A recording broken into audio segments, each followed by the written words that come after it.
इस गहन विश्लेषण में हम भारतीय आतिथ्य के आध्यात्मिक और ऐतिहासिक पहलुओं पर चर्चा कर रहे हैं। हाँ, और हमारे स्रोत पौराणिक कथाओं से लेकर आतिथ्य उद्योग पर हुए आधुनिक शोध तक फैले हुए हैं। बिल्कुल, मेरा मानना है कि इस चर्चा का मुख्य लक्ष्य यही है कि हम समझें कि आखिर ये स्वागत सत्कार की भावना आई कहाँ से। सही कहा। ये देखना सच में दिलचस्प है कि आतिथ्य का प्राचीन रूप आज भी कैसे जिंदा है। जरा सोचिए, किसे पता था कि सदियों पहले उज्जैन के एक आश्रम में शुरू हुई श्री कृष्ण और सुदामा की दोस्ती आज के बड़े 5 सितारा होटल्स के स्वागत का मूल आधार बनेगी। ये सच में एक रोमांचक सफर है। कहानी की शुरुआत तो होती है उज्जैन के गुरु संदीपिनी आश्रम से, जहां इन दोनों की दोस्ती हुई थी। पर पर वक्त के साथ दोनों की परिस्थितियां बिल्कुल बदल गई। एक तरफ सुदामा ऐसी गरीबी में थे जहां परिवार का पेट पालना मुश्किल था। हाँ, अपनी पत्नी सुशीला के कहने पर उन्हें मदद के लिए निकलना पड़ा।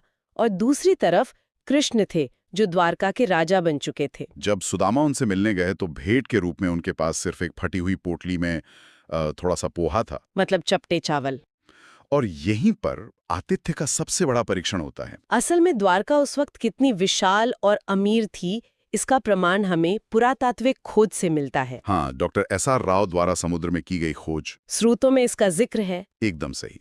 वहां मिले पत्थर के लंगर और समुद्र में डूबी हुई दीवारें साबित करती हैं कि वो एक बेहद समृद्ध बंदरगाह थी। तो ऐसी विशाल और अमीर नगरी के द्वार पर जब एक फटेहाल व्यक्ति खड़ा हो, तो स्वागत कैसा होना चाहिए? आमतौर पर तो द्वारपाल उन्हें वहां से भगा देते, पर जैसे ही कृष्ण को खबर मिली, वो नंगे पांव अपने मित्र की तरफ दौड़े। उन्होंने दरबार और रुतबे की हर दीवार गिरा दी। बिल्कुल, सुदामा को कस के गले लगाना और रस्म निभाने के लिए पानी से नहीं, बल्कि भावनाओं में बहकर अपने आंसुओं से पांव धोना। हाँ, स्रोत में एक बहुत ही सुंदर पंक्ति है इसके लिए।